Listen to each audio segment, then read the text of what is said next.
রাধে রাধে। এক বিশেষ লীলা কথা আপনাদের শ্রবণ করাই। ভগবানের ভাগবত ধর্মসভা যেখানে হয়, সেই ভাগবত ধর্মসভাতে কথা শ্রবণ করার যে প্রকৃত যে কি আনন্দ আছে, এই যে কি আকর্ষণ আছে, এই কি মধুর রস আছে, এই যে কি প্রেম আছে, বলে বোঝানো যাবে না। তো এই রকম ভগবান জগন্নাথ দেবের একজন পরম প্রিয় ভক্ত ছিলেন অঙ্গদ। এই অঙ্গদ আগে ভক্ত ছিল না, একজন পাপী নিষ্ঠুর ব্যক্তি ছিল। ভগবানের কথা শ্রবণই করতে চাইতো না, বিরুদ্ধাচারণ করত। তো এই অঙ্গদ এক রাজার মন্ত্রী ছিলেন, মন্ত্রী পাঠ শাসন করতেন। কিন্তু এই অঙ্গদের স্ত্রী ছিল পরম ভক্তিমতী ছিল। সেই স্ত্রী খুব সুন্দরী ছিল এবং অঙ্গদজি ওনার স্ত্রীকে খুব প্রেম করতেন, খুব ভালোবাসতেন। আর ওনার স্ত্রী কেমন ছিল? ওনার স্ত্রী বিভিন্ন সাধু সঙ্গ করতেন, ভাগবত কথা শুনতে যেতেন, ধর্ম নিয়ম অনুসারে চলতেন, বাড়িতে ভগবান পূজা সেবা করতেন। কিন্তু স্ত্রী মাঝে মাঝে অঙ্গদজিকে বোঝাতেন, তার স্বামীকে বলতেন, একবার ভগবানের সেবা করো না, একবার সাধু সঙ্গ করো না, একবার সাধু সঙ্গে ভাগবত কথা শ্রবণ করো না। কিন্তু অঙ্গদজি বলতেন যে আমার দ্বারা এসব হবে না, আমি এসব বিরুদ্ধাচরণ, আমি এসব চাই না করতে। তোমার ইচ্ছা আছে, তুমি করো, তুমি সাধু সঙ্গ করো, তুমি ভাগবত কথা শ্রবণ করো, তুমি যাও, তুমি করো, আমাকে কিছু বলো না। স্ত্রীকে এতটাই প্রেম করতেন, এতটাই ভালোবাসতেন, তো স্ত্রী বোঝাতেন কিন্তু স্ত্রীর কথা শুনতেন না, কিন্তু স্ত্রীকে আজ্ঞা দিতেন যে তুমি করো, আমাকে একদম বলো না। তো এরকম ভাবে স্ত্রী ধর্মপরায়ণ ছিলেন, খুব ভক্তিমতী ছিলেন। কিন্তু অঙ্গদজি ভগবানের একদম বিরুদ্ধাচরণ।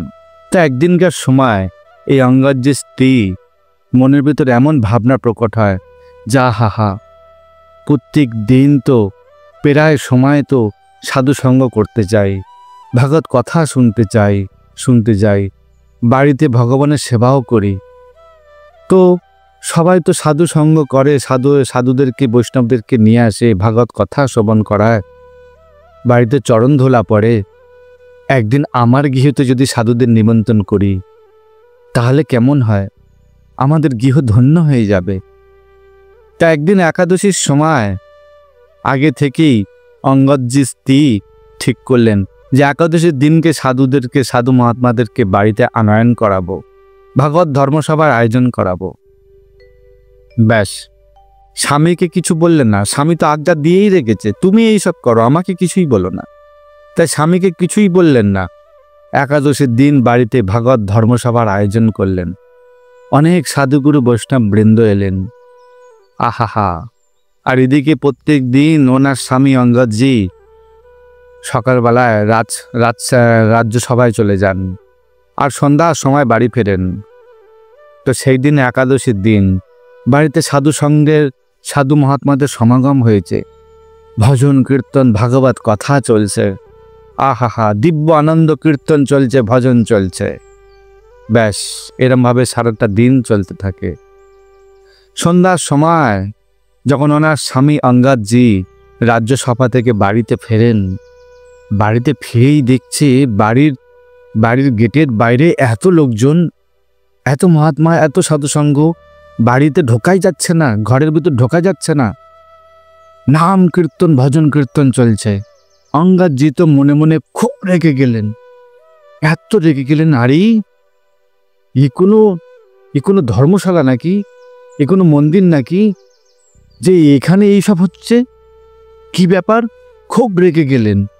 আর রেগে গিয়ে সাধু সন্তদের মাঝে গিয়ে বলেন, কি ব্যাপার, এটা কি কোনো ধর্মশালা পেয়েছো? এটা কোনো ভাগবত ধর্মসভা পেয়েছো? এটা তো বাড়ি, এটা কোনো মন্দির নয়, যাও আগে। রেগে মেগে কটু কথা বৈষ্ণবদের সাধু মহাত্মাদের উদ্দেশ্যে বলতে থাকলেন, যে বাড়ি এই মন্দির নয়, এটা গৃহতে এসব চলছে, যাও আগে, তোমরা সব অন্য কোথাও করবে। যা না কটু কথা বললেন বৈষ্ণব সাধু মহাত্মাদের উদ্দেশ্যে। কিন্তু সাধু মহাত্মারা কোনো কিছুই মনে করলেন না। সাধু মহাত্মারা এইরকমই হয়। সাধু মহাত্মারা যত অপমান হোক, যত নিন্দা হোক, যত যাই কিছু হোক না কেন, সাধু মহাত্মাদের লক্ষণ এটাই, কিছু না মনে করা। হ্যাঁ, জাগতিক মানুষ করতে পারে, যখন বুঝতে পারবে তখন আর বলবে না। সবাইকেই ভাগিয়ে দিলেন।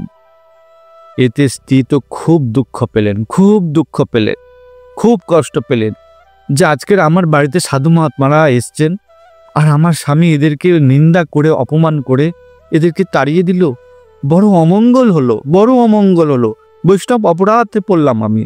স্ত্রী তো এতদিন স্বামীকে তো ভালো তো বাসতেন, যে ভগবানের সেবাতে বাধা দিত না, কিন্তু আজ থেকে পণ করলেন, আজ থেকে প্রতিজ্ঞা করলেন মনে মনে, আর স্বামীকে বললেন যে তুমি আজ যে করলে, যে ঘটনাটা ঘটালে বাড়িতে, সাধু মহাত্মাকে নিন্দা করলে, অপমান করলে, আমি ভেবেছিলাম তুমি এদেরকে দেখে প্রসন্ন হবে, কোনো বাধা দেবে না, কিন্তু আজ তুমি তোমার পরিচয় দিয়ে দিলে। আজ থেকে আমি পণ করলাম যে তোমার সঙ্গেই থাকবো, সমস্ত কর্তব্য কর্ম করব, রান্না বান্না সব কিছুই করে দেবো, সঙ্গে থাকবো, কিন্তু আজ থেকে আমি তোমার মুখ দেখব না, তোমার মুখ আমি দেখব না, এটাই আমার প্রণ। অন্তিম কাল পর্যন্ত তোমার মুখ দেখব না, তোমার মুখ দর্শনও করব না, নিজেকে মুখ ঢেকে রেখেই চলবো। ব্যাস পণ করলেন। তারপর দিন থেকে শাড়ির আঁচল ফেলে দিয়ে, ঘুঙ্ঘট দিয়ে এরম ভাবে চলা শুরু করলেন যে স্বামীর মুখ দর্শন করব না, যে ভগবানের পথে বাধা দেয়, যে সাধুগুরু বৈষ্ণবদের অপমান করে, নিন্দা করে, তার মুখ দর্শন করাই উচিত নয়। কিন্তু অঙ্গদজি ওনার স্ত্রীকে খুব প্রেম করতেন, ভালোবাসতেন। যখন স্ত্রী প্রতিজ্ঞা করলেন তখন অঙ্গদজি মনে মনে যে এইবার কি হবে, ওনাকে দর্শন না করলে, আমার স্ত্রীকে দর্শন না করলে আমি কিভাবে করব। সব কিছু অঙ্গদজিকে ব্যবস্থা করে দেয়, কর্তব্য কর্ম যা দায়িত্ব পালন সব কিছু করতে থাকে। এরমভাবে 1 মাস যায়, 2 মাস যায়, 6 মাস যায়। অঙ্গদজি প্রত্যেক দিন বাড়ি ফেরে কিন্তু স্ত্রীর মুখ দর্শন করতে পারে না। সব কিছু করে দিচ্ছে কিন্তু স্ত্রীকে দর্শন করতে পারছে না। বড় ব্যাকুল হয়ে থাকে, চিন্তিত হয়ে থাকে যে কি হবে এইবারে। স্ত্রী আমাকে দর্শন করতে চাইছে না, আর আমি স্ত্রীকে দর্শন করতে পারছি না, কি হবে এইবারে। খুব ব্যাকুল হয়ে গেলেন, খুব চিন্তার মধ্যে থাকলেন। বাড়ি ফেরার চিন্তা ভাবনাও আসে না যে কি বাড়ি ফিরে কি করব, যার মুখ দর্শন করতে পারবো না, বাড়ি ফিরে কি করব। অঙ্গদজি ব্যথিত হলেন। এরম ভাবে ব্যথিত হতে হতে একদিন বাড়ি ফিরে কি করব, নিজের ঘোড়া নিয়ে ভ্রমণ করতে বেরোলেন অঙ্গদজি। আর এই ভ্রমণ করতে করতে দেখছেন এক গ্রামের পথ দিয়ে যাচ্ছিলেন, দেখছেন ভাগবত ধর্মসভাতে সাধুগুরু বৈষ্ণব নৃত্য করছে, কীর্তন করছে, ভজন করছে। অঙ্গদজি দূর থেকে, রাস্তা থেকে দাঁড়িয়ে দাঁড়িয়ে দেখছেন যে এই হচ্ছে আমার কাল, এই ভাগবত ধর্মসভার জন্যে আমার স্ত্রীর সঙ্গে আমার বিচ্ছেদ হলো, আমার স্ত্রী আমাকে মুখ দর্শন করাতে চায় না। এই ভাগবত কি এমন আছে এতে, কথায় এমন কি আছে যে কথার জন্য আমাদের সংসারে এত অশান্তি। দেখি তো, ঘোড়াকে এক পাশে রেখে দিয়ে দেখি কথার মধ্যে এমন কি গুরুত্বপূর্ণ বিষয় আছে যে আমার স্ত্রী এতটাই পাগল হয়ে থাকে এই কথার মধ্যে। অঙ্গদজি চিন্তা করে করে ব্যাস সেই ধর্মসভাতে গেলেন, গিয়ে একদম পিছনের সারিতে গিয়ে বসলেন চুপচাপ। বসে কিছুক্ষণের জন্য কথা শুনছিলেন। ব্যাস, আর ভাগবত কথায় এত শক্তি আছে, এত শক্তি আছে। কিছুক্ষণ কথা শোনার পরে গা শিহরিত হয়ে উঠল। আহা, এত সুন্দর কথা। মন মন্ত্রমুগ্ধ হয়ে গেল, আকর্ষিত হয়ে গেল। সেই দিন থেকে বাড়িতে ফিরে আসে, আর রাজ্য কার্য সভা সেরে এসে যেখানে ভাগবত সভা হচ্ছিল 7 দিন 7 রাত, সেই দিন প্রত্যেক দিন সেখানে যেতে থাকলেন। প্রথম দিনেই এত আকর্ষিত হলো যে আরো একটু কথা শুনবো। এরমভাবে প্রত্যেক দিন যেতে থাকলেন ভাগবত কথা শুনতে।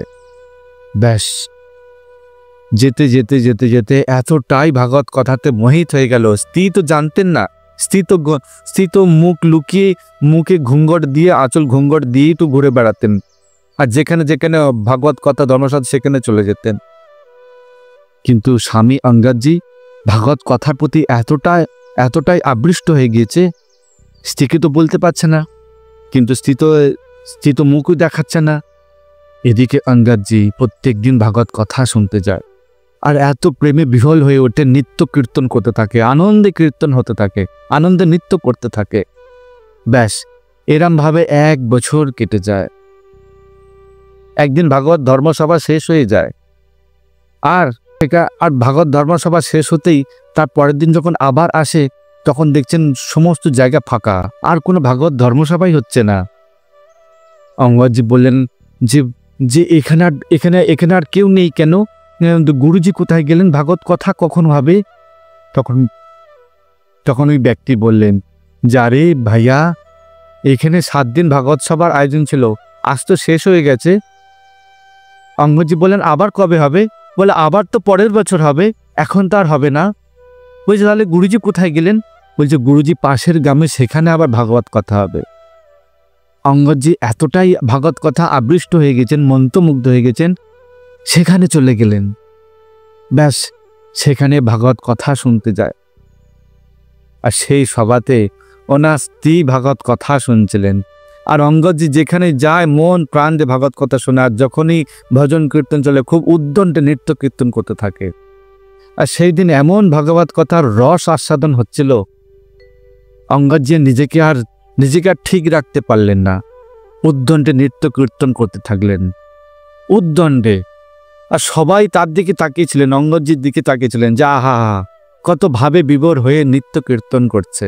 আহা, গুরুজিও তাকিয়ে রইলেন ওনার দিকে যে আর কেউ এমন নাচছে না, উনি এত উদ্দণ্ডে নৃত্য কীর্তন করছে, এত আনন্দে বিহ্বল হয়ে গিয়েছে। ব্যাস, সবাই তার দিকে তাকিয়ে আছে। সামনে ছিলেন ওনার স্ত্রী। ওনার স্ত্রী দেখছেন যে সবাই পিছন ফিরে একজন নৃত্য কীর্তন করছে, তার দিকে সবাই তাকিয়ে আছে। আরে দেখি তো কে? তাকিয়ে দেখছে যে তো আমার স্বামী অঙ্গদজি। আরে এই ভাগবত কথাতে কি ব্যাপার? আমার স্বামী কি ব্যাপার? আরে এরকম উদ্দণ্ডিত করছে, নিজের চোখে এরকম মুলিয়ে মুলিয়ে দেখছি যে আমি ঠিক দেখছি তো, আমার স্বামী তো। দেখছে হ্যাঁ সত্যি আমার স্বামী তো। আহা হা হা। আরে চুপি চুপি এরকম রাজ্যকার্য সভা সেরে চুপি চুপি ভাগবত সভাতে আসে। স্ত্রী তো মনে মনে হৃদয় বিগলিত হয়ে গেল যে আমার স্বামী ভাগবত কথাতে এতটাই মন্ত্রমুগ্ধ হয়ে গিয়েছে।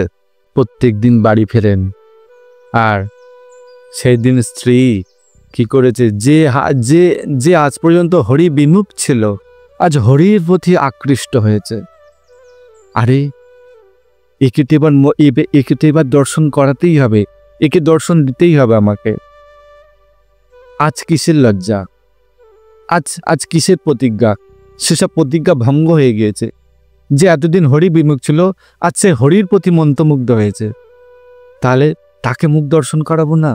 যে সম্পূর্ণ হরির কাছে সমর্পণ করেছে, তাকে দর্শন দেব না? আজ স্ত্রী তো বাড়িতে গিয়ে তাড়াতাড়ি গিয়ে সে ঘুঙ্গট ফুঙ্গট সব তুলে দিয়ে খুব সুন্দর রূপে সজ্জিত হয়ে খুব সুন্দর ভোগের প্রসাদ ভোজন বানিয়ে দাঁড়িয়ে রয়েছেন যে কখন আমার স্বামী আসবে। অঙ্গদজি যখন বাড়ি ঢোকেন তখন স্ত্রীকে জানান দেয়, দরজা ঢোকার আগেই, যে ঘরে ঢোকার আগেই জানান দেয় যে আমি এসে গেছি, তুমি ঘুঙ্গট করে দাও, আমি এসে গেছি। এরকমই নিয়ম হয়ে গেছিল যে আমাকে তো দর্শন, অঙ্গদজি জানতো যে আমাকে তো স্ত্রী দর্শন করবো না, তাহলে আমি কেন বা ওনার প্রতিজ্ঞা ভঙ্গ করব। মন পরিবর্তন হয়ে গেছে ভাগবত কথা শুনে। অঙ্গদজি যখন ঘরে ঢুকলেন তখন স্ত্রীকে জানান দিলেন যে তুমি ঘুঙ্গট করে নাও, যাতে আমাকে না দর্শন করতে হয়। তখন স্ত্রী বললেন ঘুঙ্গট কি উঠাবো, ঘুঙ্গট কি আমি করব? আজ তো তোমায় দর্শন করব। আজ এতদিন তুমি হরি বিমুখ ছিলে, এখন তুমি হরির প্রতি সমর্পণ, হরির প্রতি মন্ত্রমুগ্ধ হয়ে গেছো। আজ আমাকে এবার তুমি সাক্ষাৎ দর্শন করো। আজ কোনো বাধা নেই, কোনো পণ নেই, কোনো প্রতিজ্ঞা নেই, সব প্রতিজ্ঞা শেষ হয়ে গেছে। কিন্তু অঙ্গদজি যে স্ত্রীকে না দেখলে থাকতে পারত না, আজ দেখুন ভাগবত কথায় এতটাই পরিবর্তন হয়েছে। অঙ্গদজি স্বয়ং বলছে ওনার স্ত্রীকে যে তোমার এই রূপকে দর্শন করে আমি আগে থাকতে পারতাম না, এখন সেটাই পরিবর্তন হয়ে গেছে। এখন ভাগবত কথা এবং সেই হরির চিন্তা ছাড়া আমি থাকতে পারি না। তাই তোমার এই রূপকে দর্শন করে আমি কি করব? এই রূপটা আমার মন থেকে বিসর্জন দিয়ে দিয়েছি। সেই রূপ আমার হরির রূপের প্রতি আমি মনোনিবেশ করে ফেলেছি, হরির রূপের প্রতি আমি আকৃষ্ট হয়ে ফেলেছি, হরির কথার প্রতি আমি আকৃষ্ট হয়ে পড়েছি। আর দর্শন করে কি করব? স্ত্রী তো মন্ত্রমুগ্ধ হয়ে গেল, স্ত্রীর নেত্র সজল হয়ে গেল। আহা হা হা, আমার স্বামীর এত পরিবর্তন, আজ যে আমাকে দেখে থাকতে পারতো না, এখন হরিকে না দেখে থাকতে পারে না, হরির না কথা শুনে থাকতে পারে না। ভাগবত কথার কত শক্তি আছে, কত শক্তি আছে। একজন নিষ্ঠুরে কঠোর হৃদয় ব্যক্তিকেও পর্যন্ত ভাগবত কথার রস আস্বাদনে তার মন পরিবর্তন হয়ে যেতে পারেন। এহেন অঙ্গদজির কাহিনী। কি ভাবলেন, কি বুঝতে পারলেন বৈষ্ণব ভাগবত ধর্মসভাতে এত শক্তি আছে, এত প্রেম আছে, এত রস আছে, পাপী ব্যক্তির হৃদয় পর্যন্ত গলে যেতে পারে। দেখুন ভগবানের এহেন কৃপা। শুনুন ভাগবত কথা, শুনুন, হৃদয় পরিবর্তন হয়ে যাবে, মন মলিন হয়ে যাবে। কেমন লাগলো এই লীলা কথা? যদি ভালো লাগে বেশি করে শেয়ার করুন। আর এরকম সুন্দর সুন্দর লীলা কথা শুনতে চ্যানেলটিকে অবশ্যই সাবস্ক্রাইব করে রাখুন। হরে কৃষ্ণা।